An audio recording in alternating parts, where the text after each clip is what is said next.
딱히 떠오르는 내용은 몇 없습니다. 아모스 1장 1절을 보게 되면 드고아라는 마을에 목자가 있었는데 하나님께서 그에게 환상을 보여주셨습니다. 그 환상을 본 사람이 아모스입니다. 짐을 지는 자라는 이름의 뜻을 가지고 있는 이 아모스는 목자 출신의 선지자인 것입니다. 일전에 선지학교에서 배움을 가졌던 선지 생도들이 있었던 것에 반해서 이 사람은 전혀 그렇지 않은 사람인 것이죠. 아모스가 있던 드고아는 남유다, 예루살렘에서 남방으로 20km 정도 떨어진 곳에 위치하고 있는데, 이 아모스라는 사람은 특이하게도 어떻게 보면 유일하다고도 할 수 있는데, 자기 출신 지역을 벗어나서 북이스라엘로 가서 사마리아에서 하나님의 말씀을 전하는 그런 사역을 했습니다. 그런데 그 내용이 썩 유쾌하지가 않습니다. 오늘 우리가 읽었던 그 본문의 말씀이 딱 그렇습니다. 그러니 우리가 아모스를 기억하기도 쉽지 않고 설교하는 입장에서도 좀 껄끄러운 감이 있는 것이죠. 오늘 본문은 이스라엘이 완전히 망하게 될 것이다 하는 내용의 말씀이 선포되고 있습니다. 심판의 말씀인 것이죠. 8장 1절부터 이어지는 본문의 내용입니다. 8장 1절을 보게 되면 그 참상을 여름 과일 환상을 통해서 보여주고 있습니다. 아모스서 7장 1절에서 9장 10절까지는 총 5개의 환상 이야기가 나오는데, 오늘 본문은 그 중에서 4번째에 해당합니다. 메뚜기 환상도 있었고, 불 환상도 있었고, 다림줄 환상도 있었고, 그 다음에 여름 과일 환상인 것입니다. 그러니까 일반적으로 딱 이렇게 듣기로 여름 과일 환상 이렇게 하니까, 여름 과일? 앞에 메뚜기 환상이나 불 환상 그러면 메뚜기가 뭔가 다 쓸어서 먹어버릴 것 같고, 불 환상 그러면 다 이렇게 태워버릴 것 같은 그런 심판의 모습이 상상이 되는데, 여름 과일 하니까 바로 떠오르지 않는 그런 모습이기도 합니다. 심판과 전혀 무관하겠다 이렇게 생각이 들겠지만 전혀 그렇지 않습니다. 하나님께서 이 아모스에게 보여주신 환상, 이 여름 과일의 시각적인 모습과 함께 그 속에 언어적 유희를 담아서 심판을 말씀하고 있는 것입니다. 이 여름 과일은 히브리어로 카이츠라고 합니다. 그런데 이것은 2절에서 쉬운 성경에는 심판의 때라고 번역이 되었고, 개정판에는 끝이라는 단어로 번역이 되었는데, 원형의 단어 캐츠와 유사한 자음을 가지고 있습니다. 그러니까 여름 과일을 보임으로써 너희에게 끝이 이르렀다, 마지막 심판의 때가 왔다 하는 것을 지금 보여주고 있는 것입니다. 더하여 이 여름 과일은 팔레스타인 지방에서 마지막으로 수확하던 작물이기도 했습니다. 너희의 수확이 마지막에 이르렀다는 것이죠. 당시 이스라엘은 번영과 안정, 부흥의 시기였습니다. 경제적으로도 정치적으로도 군사적으로도 매우 성장하던 시기였습니다. 아모스가 활동하던 시기는 여로보암 2세가 있던 때입니다. 이스라엘은 통일왕국 시대, 그러니까 여러분들이 잘 아시는 사울, 다윗, 솔로몬, 이때까지를 통일왕국, 이제 하나로 있었던 나라라고 생각하시면 되고, 그 이후에는 분열왕국이 됩니다. 남쪽으로 남유다, 그리고 북쪽으로 북이스라엘로 나뉘어지는 것입니다. 그런데 이스라엘에서 이 위대한 왕들을 꼽을 때 통일왕국 시대에 다윗이나 솔로몬을 제외하고 누가 괜찮고 이루었던 왕이냐 하면 이 바로 여로보암 2세가 이렇게 떠올려지고 말해지고는 합니다. 왜냐하면 이 다윗과 솔로몬의 어떤 치세를 확장하기도 하고, 그리고 잃었던 영토를 회복했던 그런 왕이기 때문입니다. 북이스라엘은 아시리아, 그러니까 아수르라고들 알고 계시죠? 그 나라에 망하는데, 이 고대 아시리아에서는 원정을 나가서 이제 전쟁을 했던 모든 기록들을 잘 남겨두고 있습니다. 어느 나라를 쳤고 어느 도시를 공격했고 거기서 전리품이나 곡물 같은 것들은 무엇을 받았는지를 낱낱이 기록해 두고 있습니다. 그런데 이 아모스가 활동했던 이 여로보암 2세 때에는 아시리아 왕 아수르니라리 5세가 이렇게 다스리고 있었는데, 그가 원정을 나갔다는 기록이 4년 동안이나 생략되어 있습니다. 그만큼 반대편에서 나라가 매우 안정되었다라는 것을 보여주는 방증인 것이죠. 오히려 그 아시리아의 문헌에 보면 자기 땅에, 그러니까 그 땅에 머무를 수밖에 없었다 할 정도였습니다. 이 아시리아의 왕은 결국 강제 폐위가 되는데요, 그런 혼란한 정세와 대비로서 이 여로보암 2세, 아모스가 활동하던 그때의 번영이 말해지고 있는 것입니다. 그런데 우리에게 이 여로보암 2세는 매우 익숙하지 않은 왕인 것이죠. 왜 그러냐 하니까 바로 오늘 본문의 말씀과 같은 이야기를 듣기 때문입니다. 여름 과일이 가득 담긴 광주리의 모습과 같이 표면적으로는 매우 번성하고 안정이 되고 부흥을 이루었다고 하지만, 그것이 하나님이 보시기에는 전혀 그렇지 못한 모습이었고, 마지막 곧 끝을 마주하게 될 심판이 임박한 때의 모습이었다고 하는 것을 말해주고 있는 것입니다. 그리고 실제로 얼마 지나지 않아서 이스라엘은 망하게 됩니다. 그 망하게 되는 모습은 3절에 보시면 시체가 곳곳에 널리게 될 것이고 침묵만이 가득할 것이고 그날의 왕궁에서 부르는 노래가 장송곡으로 바뀔 것이다 라고 이야기하고 있습니다. 얼마나 많은 사람들이 죽어나가던지 처음에는 울고 이렇게 막 슬퍼하다가 이제는 그것이 무감각해질 정도로, 무덤덤해질 정도로 너무 많은 사람들이 죽어나가 결국에는 침묵에까지 이르는 지경에까지 갔다는 것입니다. 이런 상황에 놓인 것은 모두 이스라엘이 자초한 일인데, 4절 이하에 그들이 어떤 모습으로 생활했는지가 잘 나타나 있습니다. 어려움에 빠진 사람들을 짓밟고 가난한 사람들의 것을 빼앗았습니다. 초하루가 언제 지나서 우리가 곡식을 팔 수 있을까? 언제 안식일이 지나서 우리의 밀을 내다 팔 수 있을까 생각했습니다. 물건은 적게 주고 돈은 많이 받자. 가짜 저울로 사람들을 속이자. 은 한 입으로 가난한 사람을 사고 신 한 켤레 값에 가난한 사람을 사자. 밀찌꺼기까지 팔아먹자. 밀찌꺼기는 그 밀을 이제 깐 껍질을 그 밀과 섞어서 파는 그런 행위를 말하는 것입니다. 이스라엘의 번영이라는 허울 속에 자기 배를 채우기 위한 욕망으로 가난하고 힘없고 권력에서 먼 자들의 그 모든 노동, 힘 이런 것들을 다 착취하여 갈아 넣었던 것이죠. 쉽게 말하면 갑질을 한 것입니다. 여기서 가난한 사람들의 것을 빼앗았다는 것은 단순히 물건을 빼앗은 정도가 아니라 그들이 그냥 기본적인 일상생활을 할 수 없을 정도로 착취하여서 그들을 노예가 되게까지 만들었다, 그들의 삶을 완전히 피폐하게 만들었다라는 뜻의 단어입니다. 먹고 사는 문제 앞에서 타인의 비명, 처지를 고려하지 않았고 오히려 목소리를 내는 그 소리를 억압하고 그것을 당연하게 받아들였던 것입니다. 누군가 위에 군림한다는 것으로 스스로 왕이 되고 싶었고, 그리고 어쩌면 하나님처럼 되고 싶었던 죄악된 본성을 드러냈다, 이렇게 볼 수 있는 것이죠. 이 초하루나 안식일이 빨리 지나서 곡식과 밀을 이렇게 팔고 싶었다, 이렇게 말을 하고 있는데, 초하루, 그러니까 월삭은 그 달의 첫째 날이 되는 그런 절기입니다. 시편 81편 3절을 보게 되면 이날에는 나팔을 불고 화목제물을 드리면서 어떤 축제의 기분을 가지는 그런 날이었습니다. 한 달 동안 지켜주신 하나님께 감사를 드리고, 혹도 자기가 잘못한 것이 있다면 하나님께 죄된 모습을 고백하는 그런 날이었던 것이죠.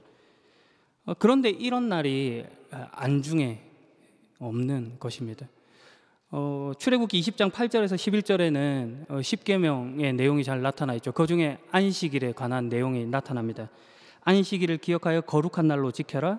6일 동안에는 힘써 모든 일을 하여라. 하지만 7일째 날은 나 여호와 하나님의 안식일이다. 그날에는 너희나 너희 아들이나 딸이나 너희 남종이나 여종이나 너희 짐승이나 너희 집 문 안에 머무르는 나그네도 일을 하지 마라. 왜냐하면 나 여호와가 6일 동안 하늘과 땅과 바다와 그 안에 있는 모든 것을 만들고 7일째 날에는 쉬었기 때문이다. 그러므로 나 여호와는 안식일에 복을 주고 그날을 거룩하게 하였다. 하나님의 창조 사역을 기억하고 참된 평안과 쉼을 얻는 날로 안식일인 것입니다. 그 내용을 읽어보면 그것이 하나님 편에서 뿐만 아니라 어쩌면 더 우리 인간 편, 피조물을 편에서 말씀하시는 하나님의 배려, 그런 것들이 나타난 날인 것입니다. 그런데 그 말도 듣지 않습니다.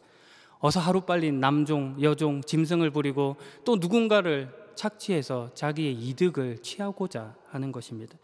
결국 그들이 그렇게 하지 못했던 것에 대한 보상 심리로 못했으니 더 받겠다로 가는 악을 범했습니다. 물건을 적게 주고 돈을 더 많이 받자, 가짜 저울을 사용해서 사람을 속이자, 이렇게까지 나가는 것입니다. 그 당시에는 이렇게 우리가 지금 쓰는 그런 동전 같은 화폐가 정해져 있지 않았습니다. 단지 화폐의 단위가 되는 세겔이라는 그런 걸 사용했는데, 그러니까 저울이 이렇게 있으면 한쪽에 세겔을 올리는 겁니다. 그리고 그 물건 값으로 그것에 맞는 은을 이렇게 받아서 균형을 맞추는 거죠. 근데 그 세겔을 크기를 크게 만들면서 이렇게 저울을 이렇게 속이고, 그런 식으로 자기의 부를 축적하는 행동들을 해왔던 것이죠. 도둑질하지 마라 하셨던 십계명의 말씀까지도 범하게 된 것입니다. 오히려 그들은 은 한 입으로 가난한 사람들을 사고 신발 한 켤레 값으로 가난한 사람을 사자 하는 지경에까지 이른 것입니다. 이런 행태가 오죽이나 심했으면 아모스서 2장 6절에는 이렇게 비슷한 말씀을 기록하고 있습니다. 이스라엘이 죄를 많이 지었으므로 내가 그들을 심판하겠다. 이는 그들이 은을 받고 의로운 사람을 팔았으며 가난한 사람을 신발 한 켤레 값에 팔았기 때문이다. 은을 받고 의로운 사람을 팔았다라고 기록하고 있습니다. 오늘 본문에서는 가난한 사람이라고 되어 있었던 것이죠. 가난한 사람을 의로운 사람이라고 표현해 두고 있는 것입니다. 가난하다고 의로울 수는 없죠. 부자라고 악할 수도 없는 법입니다. 그런데 그 당시 만연했던 사회의 모습이 이랬다는 겁니다. 권력을 획득하고 부를 얻기 위해서는 결국 악과 결탁할 수밖에 없었던 사회, 정직하게 살려고 하면 결국 가난해질 수밖에 없었던 사회 정의가 무너진 그런 모습이었다를 이런 표현들로 말해주고 있는 것입니다. 하나님의 형상으로 창조된 존재에 대한 이해가 없고 오직 자기 이익만을 내세운 결과입니다. 그 결과로 이스라엘이 망하게 되었습니다. 7절, 여호와께서 야곱의 자랑인 주의 이름을 걸고 맹세하셨습니다. 하나님께서 자기 이름을 걸고 말씀하시는 것입니다. 자기의 이름을 내세운다. 하나님의 하나님 되심을 얼마나 보여주실지를 지금 강력하게 의지로 표명해 주신 것이죠. 그런데 그 일이 무엇이냐 하면 이 백성의 한 짓을 내가 결코 잊지 않겠다는 것입니다. 무서운 말씀이죠. 그들이 자행한 온갖 불의와 부패를 좌시하지 않겠답니다. 9절과 10절에서 그 일들로 인해 하나님께서는 이렇게 말씀하시는데, 그날에 한낮에 해를 지게 해서 온 땅이 어두워지고 통곡하는 날로 바꾸고 기쁜 노래를 죽은 사람을 위해 부르는 슬픈 노래로 만들고 모두가 베옷을 입고 그리고 머리를 밀게 하고 수치를 당하게 하시는 거죠. 외아들을 잃은 날과 같이 슬퍼하게 만들고 그 끝을 매우 고통스럽게 하겠다라는 듣기만 해도 섬뜩한 그런 말씀을 하시는 것입니다. 하나님의 심판이 얼마나 무서운 결과를 가져오고 있는지를 밝히고 있는 것입니다. 기독교 신앙에서 우리가 종종 하는 오해들이 참 많이 있는데, 대표적으로 이런 이야기로 말해볼 수도 있을 것 같다 생각합니다. 하나님께 핸드폰을 사달라고 기도했다. 하나님이 내 기도를 들어주시지 않았다. 나는 핸드폰 가게에 가서 핸드폰을 훔쳤고 하나님께 용서해 달라고 기도했다. 회개 기도를 하면 다 된다는 거죠. 기도가 무엇인지도 회개가 무엇인지도 하나님이 누구신지도 모르는 것에 대한 그 참극이 빚어진 그런 우스갯소리가 이렇게 나타나는 것입니다. 기독교의 핵심된 말로는 사랑이 있습니다. 하나님은 사랑이십니다. 그런데 그 말에 대한 오해도 있더라는 것입니다. 하나님이 사랑이시니 모든 것을 용서하고 모든 것을 용납한다, 이렇게 생각하는 것입니다. 하나님께서 눈 감고 모른 척 해준다라고 생각하는 것 속에 하나님은 어떤 감정도 없고 어떤 분노도 없고 어떤 인격적인 그런 모습도 없는 분으로 왜곡시키는 것입니다. 술에 술 탄 듯 물에 물 탄 듯 하나님을 무시하는 행태를 보이는 것이죠. 그럴 수도 없고 그렇지도 않습니다. 하나님은 사랑의 하나님인 동시에 공의의 하나님이신 것입니다. 아모스가 그 이야기를 지금 해주고 싶은 것입니다. 아모스 5장 24절에 이렇게 말합니다. 오직 정의를 물같이 공의를 마르지 않는 강같이 흐르게 할지어다. 여기서 정의를 뜻하는 미시파트는 사람들 사이에서 이렇게 빚어지는 시시비비 그런 것들을 이제 재판 같은 모습으로 사법적인 정의를 나타내는 그런 표현입니다. 공의를 뜻하는 체다카는 미시파트보다 좀 더 이렇게 폭넓은 개념으로 하나님의 속성 이런 것들 대표적인 속성을 나타내는 그런 표현인데 주로 쓰여지기는 성경에서는 왕이 이렇게 백성을 다스릴 때 어떤 공정함, 의로움 이런 것들을 표현할 때 쓴 말입니다. 가난한 자를 착취하고 억울한 재판을 했던 그 이스라엘의 모습 가운데 하나님의 정의, 하나님의 공의가 세워져야 된다. 이 이야기를 지금 아모스가 하고 있는 것입니다. 저는 여러분의 입에서 마음에서 하나님 정말 이러실 거예요? 왜 아직까지 그러고 계세요? 언제까지 참으실 거예요? 라고 하는 말을 100가지도 넘게 할 수 있습니다. 그러나 정작 그 일이 내 일이 되고 내 이익과 내 생각, 내 기준과 벗어났을 때 얼마나 많은 사람들이 하나님은 사랑의 하나님이시잖아요. 그런데 하나님 이러실 거예요? 라고 하는 소리를 또 얼마나 많이 하는지를 보게 됩니다. 하나님께서 그 모습 가운데 숨어있는 악에 대해서 분노하시고 심판을 말씀하고 계신 것입니다. 역설적으로 그것이 하나님의 사랑이 얼마나 무시무시한 것인가를 말씀해 주고 계신 것입니다. 하나님께서 이렇게까지 한다, 대충 넘어가지 않겠다 하고 하시는 말씀을 지금 전해주고 계신 것입니다. 하나님의 사랑이 우리의 무능함이나 우리의 연약함을 넘어서서 실패하지 않는 자리로까지 끌고 가시겠다 하는 것을 강력한 의지로 표현해 주고 있는 것입니다. 그것이 하나님의 사랑이고 공의이고 정의입니다. 그러니 단순히 내 말 안 들으면 혼난다 하는 공포로서 지금 이 심판을 말하고 있다고 이해해서는 안 되는 것입니다. 하나님의 속을 지금 꺼내 보이시는 것입니다. 구정물에 손 담그시는 부모된 마음으로서의 하나님, 제발 좀 알아줘 라고 하시는 하나님의 말씀인 것입니다. 그러니 집을 나가라든지 아니면 내가 너를 포기했다라든지 하시는 말씀은 하지 않는 것입니다. 오늘 본문의 심판으로 말씀해 주시는 하나님의 모습입니다. 순전한 기독교를 쓴 C.S. 루이스는 이런 말을 했습니다. 기독교는 제가 지금까지 말해온 것과 같은 낭패감에서 출발하는 종교로서 그 낭패감을 먼저 겪지 않는 한 아무리 위안을 얻으려고 노력한들 소용이 없습니다. 여러분이 진리를 구한다면 결국 위안을 발견할 것입니다. 그러나 위안 자체를 구한다면 위안도 진리도 얻지 못한 채 오로지 감언이설과 몽상에서 출발해서 절망으로 빠지고 말게 될 것입니다. 그 낭패감은 내가 주인이 되고자 해서 이루고자 했던 그 모든 생각과 행동, 그것들로부터 빚어진 결과들입니다. 그러나 그 낭패감으로 하나님은 일하시는 것이죠. 내가 기준 세운 것으로 답을 찾으려고 하는 것에서 기독교는 어떤 대답도 해줄 수 없습니다. 대신 기독교는 이렇게 말하죠.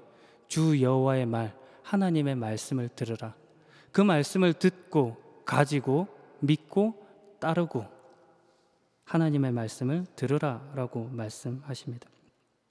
11절에 이것을 이렇게 표현해 주고 있죠. 내가 이 땅을 주리게 할 것이다. 주 여호와의 말이다. 빵이 없어서 배고픈 것이 아니며 물이 없어서 목마른 것이 아니다. 여호와의 말씀이 없어서 배고플 것이다. 줄이고 목마른 것, 갈증과 허기의 원인이 하나님 말씀의 부재에 있는 것입니다. 여름 과일에 가득 담긴 그 광주리의 풍요로움과 부요함, 그 모든 것들을 가졌다고 말하는 그 이스라엘에게 하시는 하나님의 말씀입니다. 놓치고 있는 것이 있다는 것이죠. 하나님의 말씀입니다. 12절, 그들이 지중해에서 사해까지 헤맬 것이요 북쪽에서 동쪽으로 여호와의 말씀을 찾아다녀도 찾지 못할 것이다. 하나님께서 자신의 말씀을 찾지 못하게 만들겠다고 지금 이 말씀을 하시는 게 아닙니다. 하나님의 말씀이 얼마나 중요하고 그 긴박성 이런 것들을 지금 보여주고 싶어서 이런 말씀을 하고 계신 것입니다. 하나님의 말씀이라고 하는 것은 본래적인 성격상 찾는다고 찾아지는 것도 아닙니다. 내가 찾았다, 발견했다 하는 자랑 속에서는 기독교와 무관한 것들밖에 없습니다. 왜냐하면 말씀의 우선적인 특징은 계시이기 때문입니다. 완전히 덮여진 것 속에 뚫고 들어와 보여주시는 것이 하나님이시고 하나님의 말씀인 것입니다. 태초에 말씀이 계셨습니다. 그 말씀이 하나님과 함께 계셨습니다. 말씀이 육신이 되어 우리 가운데 거하시니 우리가 그것을 보니 아버지의 독생자의 영광 예수 그리스도인 것입니다. 죄악으로 덮여진 세상 속에 들어오신 예수 그리스도, 그러니 스스로 깨우쳐서 도를 알 수 없는 법인 것이죠. 결국 그런 자는 목마를 것이고 지칠 뿐입니다. 이사야 55절 1절에서는 이런 말씀을 하고 있습니다. 너희 목마른 사람아 다 와서 마셔라. 돈이 없는 사람도 와서 마셔라.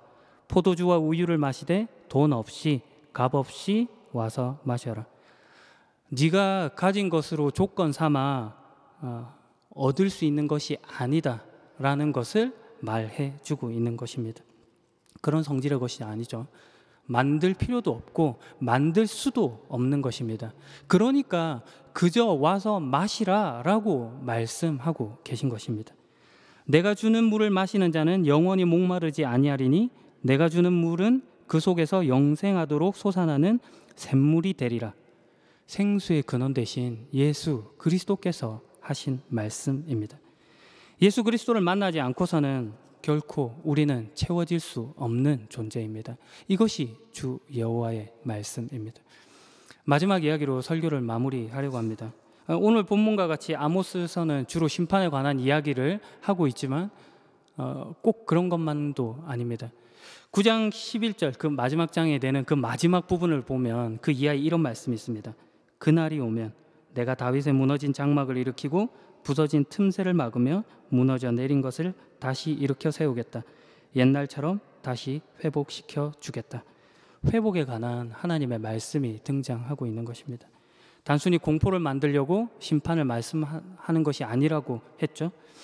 5번의 환상을 보이셨다고도 했습니다. 5번의 환상을 보였다는 말이 뭡니까? 첫 번째 환상 때 이미 말했다는 겁니다. 안 들어먹더라는 겁니다.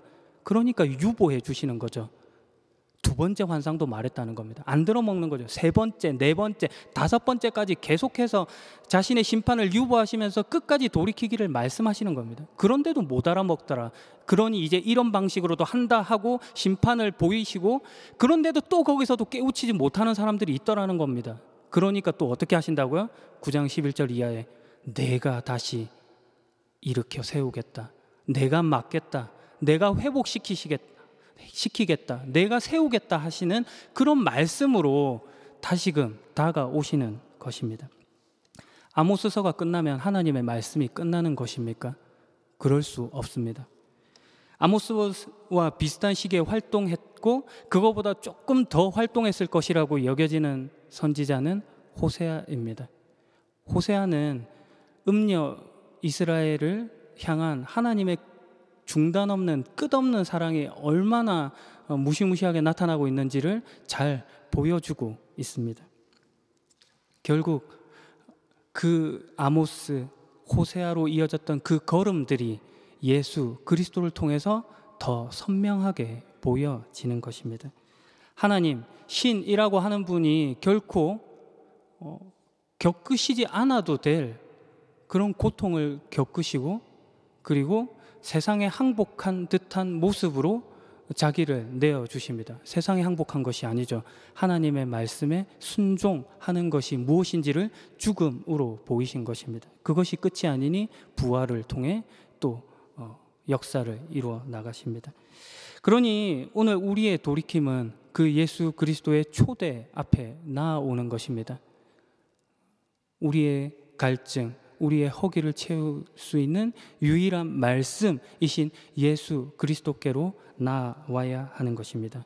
계시된 말씀으로 찾아오신 예수 그리스도께로 여러분을 초대합니다. 기도하겠습니다. 아바 아버지, 반역한 우리를 하나님의 자녀로 삼으시고 주님께 영광과 존귀를 올려드릴 수 있게 하심에 감사드립니다.